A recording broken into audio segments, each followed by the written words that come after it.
ఎన్ని గంటలకు వాళ్ళు అటాక్ చేశారండి బస్సు? అరౌండ్ 11:30 అండి, 11:30 అటాక్ నైట్.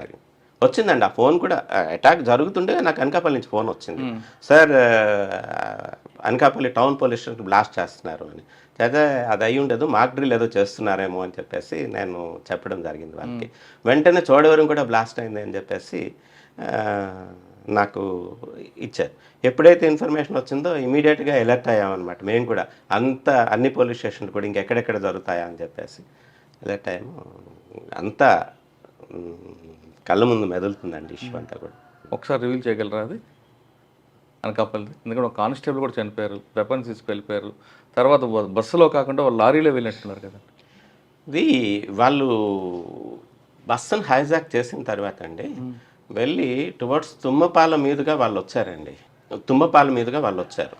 వచ్చినప్పుడు ఒక ఆయన యూనిఫామ్లో, అంటే అంతకు ముందే పక్కన అనకాపల్లి టౌన్ పోలీస్ స్టేషన్ పక్కన ఒక థియేటర్ ఉంది, సత్యనారాయణ థియేటర్ అని చెప్పేసి. ఆ సత్యనారాయణ థియేటర్ దగ్గరికి మఫ్టీలో వాళ్ళు ఒక లీడర్ ఒక ఆయన వచ్చారు. వచ్చి అక్కడి నుంచి ఎవ్రీథింగ్ ఆయన అబ్జర్వ్ చేస్తూ ఆ ఇన్ఫర్మేషన్ని వాళ్ళకి పార్టీకి పాస్ ఆన్ చేస్తున్నారు. జనరల్గా అక్కడున్న ఇన్స్పెక్టర్ గారు టీం అంతా కూడా టౌన్ పోలీస్ స్టేషన్ అనేసరికి ఆల్మోస్ట్ 11 o'clock వరకు కూడా అంతా అలాగా ప్రజలంతా వస్తుంటారు. అయితే 11:15 అరేంజ్ అవుతుందండి. ఇన్స్పెక్టర్ గారు కూడా అప్పుడు అప్పారావు గారు ఇన్స్పెక్టర్ గారు వెళ్ళిపోయారు. ఇంకా పోలీస్ స్టేషన్లో ఎవరు లేరు. Head constables, night in charge plus constables వాళ్ళు ఉన్నారు. ఉండే టైంలో ఈయన ఇక్కడి నుంచి ఇచ్చిన సలహాల మేరకు అక్కడ ఒకరు అబ్జర్వ్ చేశారు. అబ్జర్వ్ చేసి ఎవరు మీరు అనేసరికి ఆ సివిలియన్ని ఆయన థియేటర్ దగ్గర నుంచి 2 తగలనిచ్చి ఆపేశారన్నమాట. ఒక యూనిఫామ్లో ఫస్ట్ AK-47 పట్టుకొని ఒక సబ్ ఇన్స్పెక్టర్ యూనిఫామ్లో లోపలికి మోటార్ సైకిల్ మీద ఎంటర్ అయ్యారనమాట ఇద్దరు. ఎంటర్ అయిన తర్వాత వీళ్ళంతా కూడా సబ్ ఇన్స్పెక్టర్ అన్ని చూస్తున్నారు. ఈలోగా టీమ్స్ అన్నీ వచ్చి చేశారు, బ్లాస్ట్ చేసేసారు. అందులో రాజు అని ఒక హెడ్ కానిస్టేబుల్ అండి, ఆయన ఇంతకుముందు లోతుగడ్డలో కూడా ఒకసారి బ్లాస్టింగ్ అయింది. బ్లాస్ట్ అయినప్పుడు వెహికల్ బ్లాస్ట్ చేశారు. ఆయన తుల్లిపోయి వెళ్ళిపోయి ఒక దీంట్లో పడిపోయాడు, రాళ్ళ మధ్యలో పడిపోయాడు. చనిపోయినట్టు అట్లా యాక్ట్ చేసుకుంటూ ఉండిపోయాడు. ఉండిపోయేసరికి ఎక్స్ట్రీమిస్ట్ వచ్చి కాలుతో కూడా తన్నారు ఆయన్ని. తన్ని చనిపోయారని చెప్పేసి వెళ్ళిపోయారు. ఇక్కడ కూడా ఆయన ఏంటంటే రెండోసారి ఆ సైకిల్ మధ్యన దూరిపోయి ఉండిపోయాడు అన్నమాట. ఆయన ప్రాపర్టీ దీనిలో ఆయన సేవ్ చేసుకోగలిగాడు. అయితే ఆ ఇన్సిడెంట్లో ముగ్గురిని చిట్టిబాబు అని చెప్పేసి ఒక ట్రైబల్ కానిస్టేబుల్ని, శ్రీనివాస్ అని ఒక కానిస్టేబుల్ ప్లస్ ఇంకొక ఆయన అని పేరు నాకు గుర్తులేదండి, ముగ్గురిని తీసుకొని వెళ్ళిపోయారు వాళ్ళు. తీసుకెళ్ళిన తర్వాత చిట్టిబాబుని ఆయన ఎక్కువ యాంటీ ఎక్స్ట్రీమిస్ట్ ఫీల్డ్లో చేశారన్న ఉద్దేశంతో ఆయన్ని చంపేశారు. బట్ శ్రీనివాస్ నేను ఇంకొక కానిస్టేబుల్ని విడిచిపెట్టారండి వాళ్ళు. వాళ్ళిద్దరూ ఒక 3 days తర్వాత నడుచుకుంటూ వచ్చారు, వచ్చి చేశారనమాట. ఇప్పుడు ఆయన మొన్నటి వరకు రీసెంట్గా శ్రీనివాస్ అన్న ఆయన ట్రాఫిక్ సబ్ ఇన్స్పెక్టర్గా గోపాలపట్నంలో చేశారు. రీసెంట్గా ట్రాన్స్ఫర్ అయింది, ఎక్కడికి వెళ్ళారో తెలియదు. అప్పారావు గారు ఉన్నారండి ఇప్పుడు? అప్పారావు ఇన్స్పెక్టర్ లేదు, నో మోర్ అండి, చనిపోయారు కరోనాతో. రిటైర్ అయిపోయారు, కరోనాతో చనిపోయారు అనమాట. తర్వాత ఎక్కడికి వచ్చారు మీరు? దేవరాపల్లి అండి. దేవరాపల్లి నుంచి మళ్ళీ అనకాపల్లి ట్రాఫిక్ని దేవరాపల్లి నుంచి కసింకోట ఎస్ఐగా వచ్చానండి. కసింకోట ఎస్ఐగా చేశాను. కసింకోట నుంచి రైల్వేస్కి వచ్చాను. రైల్వేస్లో ఒక 1 year 4 months చేసిన తర్వాత ఇన్స్పెక్టర్ ప్రమోషన్ వచ్చింది. కసింకోటలో నేను చేస్తుండగా అక్కడ ఒక ఎక్స్ట్రీమిస్ట్ రంపు పట్టుకున్నానండి. ఒక 1835 దళిటన్ స్టిక్స్ పట్టుకున్నానండి. 1835 గోకివానిపాలెం అని చెప్పేసి అచ్చర్ల నుంచి లోపలికి టువర్డ్స్ హిల్స్ వైపు వెళ్ళేది. దీని దగ్గర ఎక్స్ట్రీమిస్ట్ డంప్ అండి. చాలా వివి శ్రీనివాసరావు గారు ఎస్పీ సార్ అప్పుడు, ఆయన హ్యామ్లో అప్పుడు పట్టుకున్నాము. అది అక్కడికి ఎక్కడ వచ్చాయి ఏంటి అన్నది మాకు తెలియలేదు. కానీ తర్వాత కొంత మరి చెప్పారు కదా సంజీవ్ కుమార్ జైన్ గారు ఎస్పీ సార్, ఆ సార్ ఉంటుండగా తాళ్ళపాలెం దగ్గర హైవే మీద బ్రిడ్జ్ కన్స్ట్రక్ట్ చేస్తారండి. అక్కడ కొన్ని జెల్టన్ స్టిక్స్ని డిటెక్ట్ చేశారు, తీసి మైన్స్ డిటెక్ట్ చేశారు. అట్లాగే కసన్కోట్లో వచ్చేస్తుండగా హైవేలోని రెడ్ శాండిల్ లోడ్ పట్టుకున్నానండి లారీతో. ఓకే. అది వస్తుంది గుడివాడ వైపు నుంచి మా దగ్గరకు వస్తుంటే ఆయన ఇన్ఫర్మేషన్ చెక్ చేసి పట్టుకున్నాం. సీజ్ చేసి వాళ్ళని కూడా అరెస్ట్ చేయడం జరిగింది. సార్ రైల్వేలోనే ప్రమోషన్ జిఆర్పి. అదే సబ్ ఇన్స్పెక్టర్గా వెళ్ళిపోయానండి అక్కడికి. వెళ్ళిన తర్వాత ఇన్స్పెక్టర్గా ప్రమోషన్ వచ్చింది. 3 years అక్కడనే కంటిన్యూ చేశాను. అక్కడ మీరు అడిగారు కదా డిఎస్పీ గురించి ఏంటంటే ఆ కేసు?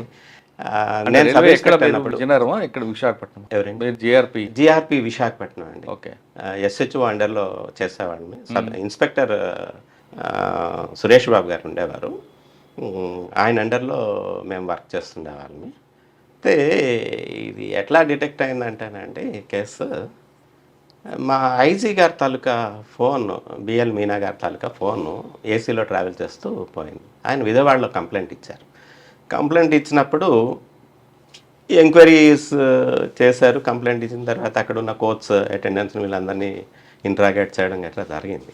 అట్లానే ఇప్పుడు కొన్ని వారెంట్స్ మారుతున్నాయి. ఏ రోజైతే వారెంట్స్ మారుతున్నాయో, ఎవరు ట్రావెల్ చేస్తున్నారో తెలీదు. ఆ రోజున ఏదో ఒక అఫెన్స్ రిపోర్ట్ అవుతుంది అన్నమాట. మా ఎస్పీ గారు అప్పుడు వెంకటేశ్వరరావు కర్రీ, ఆయన రైల్వే ఎస్పీ, ఎస్ఆర్పి అంటారు, సూపరింటెండెంట్ ఆఫ్ రైల్వే పోలీస్. సరే దీని మీద అప్పుడు ఆ వారెంట్స్ అన్నీ కూడా మమ్మల్ని తీసుకోమంటే నేనే తీసుకున్నాను. ఏ రోజు ఏ నెంబర్ గల వారెంట్ ఎగ్జిక్యూట్ అయిందంటే అవన్నీ నిజామాబాద్కి సంబంధించినవి అని చెప్పేసి చెప్పారు. మేము ఒక లెటర్ కూడా పెట్టాము అక్కడికి, పర్టికులర్స్ ఎవరు ట్రావెల్ చేశారు అని. రాలేదు. ఈలోగా కోటగిరి విద్యాధర్రావు గారు, ఆయన తాలూకా సెల్ ఫోను వాచిపోయిందండి. ఎక్కడ? గోదావరిలో వెళ్తుండగా ఓకే పోయింది. ఆయనేమో కాజీపేట పోలీస్ స్టేషన్లో రిపోర్ట్ ఇచ్చారు. మరి ఒక రోజున August 4th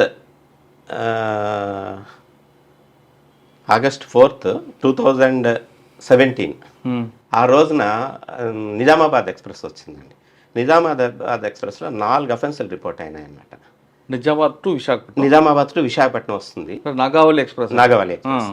అందులోని 4 అఫెన్సెస్ రిపోర్ట్ అయినాయి. పాయింట్ ఆఫ్ జ్యూరిడిక్షన్లో 3 కేసులు ట్రాన్స్ఫర్ చేశామండి. ఒక కేసు నేను ఇన్వెస్టిగేషన్ చేశాను అనమాట. ఆ ఇన్వెస్టిగేషన్ చేసే క్రమంలో అంటే ఈ కాల్ డేటాలు ఇవన్నీ తీసుకోవడం, ఎనాలిసిస్ చేస్తున్నాం. అందులో ఏదైతే ఫోన్ కోటగిరి విద్యాధర్రావు గారు ఉపయోగించిన ఫోన్ ఏదైతే ఉందో అది గీతం college, engineering college student use చేస్తున్నట్టుగా ఇన్ఫర్మేషన్ వచ్చింది. ఆయన వెళ్ళి పట్టుకుంటే ఆయన ఏమనంటే ఒక డిఎస్పీ గారు అబ్బాయి నాకు ఇచ్చాడు అని చెప్పారు. ఫోన్ అయితే రికవరీ కాలేదు, బట్ ఇన్ఫర్మేషన్ ఫోన్ అంటే అప్పటికి వేరే వాళ్ళకి ఇచ్చేస్తారు. దాంతో నేను అంటే ఈ విషయం మా ఎస్పీ గారికి చెప్పాం, సార్ ఇలా జరిగింది అని.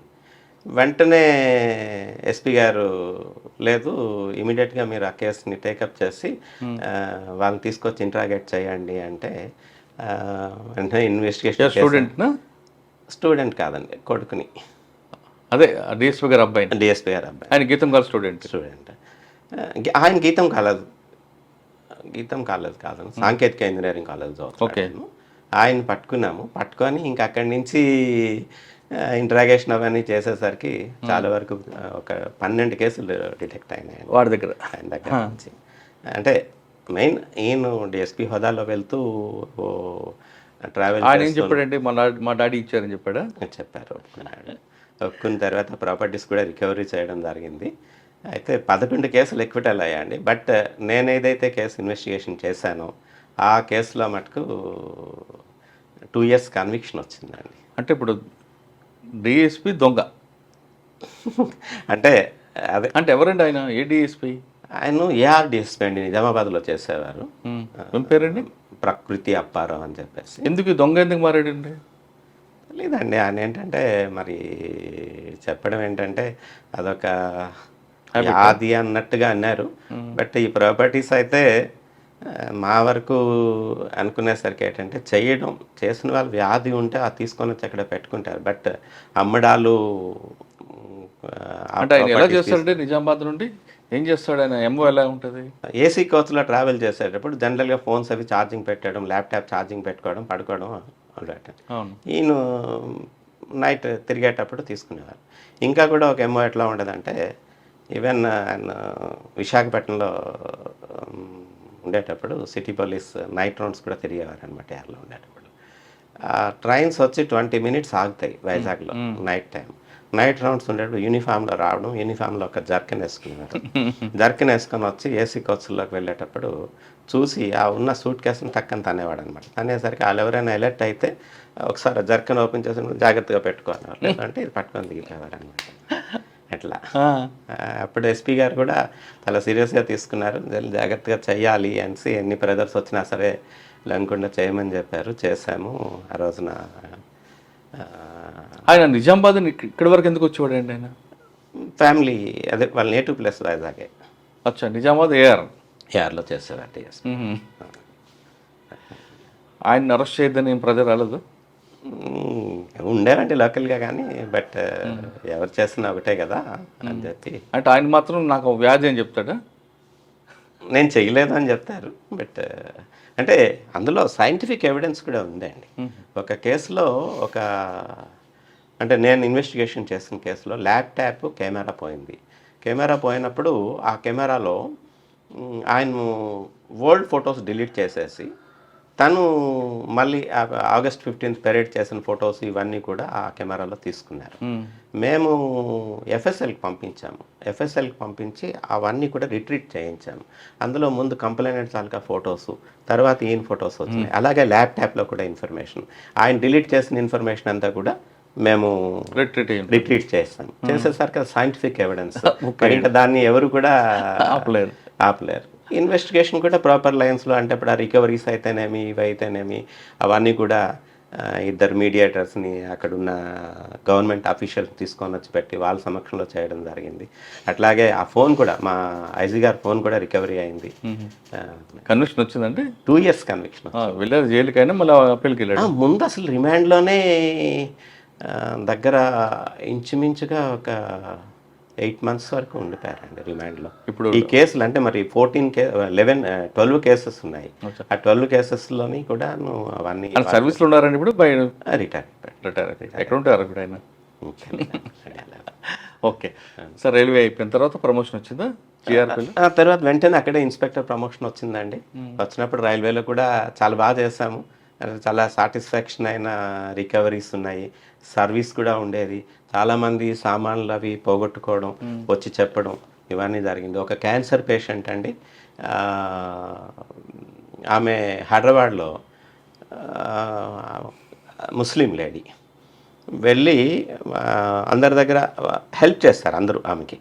కొంతమంది గోల్డ్ ఆర్నమెంట్స్ ఇచ్చారు, క్యాష్ ఇచ్చారు, ఇవన్నీ కూడా పట్టుకొని వచ్చి మార్నింగ్ జన్మభూమి ఎక్స్ప్రెస్ ఉంది కదా, జన్మభూమి ఎక్స్ప్రెస్లో ట్రావెల్ చేయాలి ఆమె. ఈ బ్యాగ్ విశాఖపట్నం టు కాదు, హైదరాబాద్ టు సికింద్రాబాద్ నుంచి రావాలి. ఓకే. వచ్చేటప్పుడు ఆవిడ తాలూకా బ్యాగ్ పోయింది. ఎక్కడ పోయింది ఏంటి అన్నది తెలియదు. మా దగ్గరకు వచ్చేసరికి విశాఖపట్నం వచ్చేసరికి లాస్ట్లో చెక్ చేస్తే ఒక బ్యాగ్ ఒకటి మాకు దొరికింది. అది తీసుకొస్తే అందులో ప్రాపర్టీస్ ఉన్నాయి. అందులో ఆధార్ కార్డు ఉంది. ఆ ఆధార్ కార్డు తీసి వెంటనే మేము వాళ్ళకి, ఆ కన్సర్న్ పోలీస్ స్టేషన్ వాళ్ళకి ఇన్ఫర్మేషన్ ఇచ్చాం. ఇలాగే పలానా వాళ్ళు పేరుంది, మీరు ఏమైనా ఇచ్చేయగలరా అని. చేస్తే వాళ్ళు వెంటనే అక్కడి నుంచి మనకి ఇన్ఫర్మేషన్ ఇచ్చారు. పలానా లేడీదంటే వచ్చారు. ఆమె వచ్చిన తర్వాత చూస్తే, అంటే ఆవిడ చెప్పిన స్టోరీ చూస్తే, అదే క్యాన్సర్ ట్రీట్మెంట్ కోసం వాళ్ళు చేసిన హెల్ప్, ఆ రోజు అందులో ఉన్న ఆర్నమెంట్స్ అయితేనేమి, క్యాష్ అయితేనేమి, ఇంకా ఈవెన్ ఒక బట్టల్లో కూడా ఆమె దాచింది. ఆమె వచ్చిన తర్వాత తీసుకున్నారన్నమాట అవన్నీ. అది చాలా సాటిస్ఫాక్షన్ ఉండేదండి. అట్లాగే శ్రీశైలం ఆయన ఆచార్య గారు అనమాట, ఆచార్య గారు, ఆయన కూడా గోల్డ్ ఆర్నమెంట్స్ పోయినాయండి. ఎక్కడ పోయినాయో ఆయనకి తెలియదు. ఒక లెటర్ అన్ని పోలీస్ స్టేషన్స్కి ఆయన రాశారు. ఇలాగ నేను చాలా పేదవాడిని, టీచర్ని, నా తాలూకు ఆర్నమెంట్స్, గోల్డ్ ఆర్నమెంట్స్ పోయినాయి అని చెప్పేసి, నేను వైజాగ్ నుంచి ట్రావెల్ చేస్తున్నాను అని చెప్పేసి, ఒక 6 గాజులు, ఒక నెక్లెస్ ఒకటి పోయిందని చెప్పేసి ఇచ్చారు.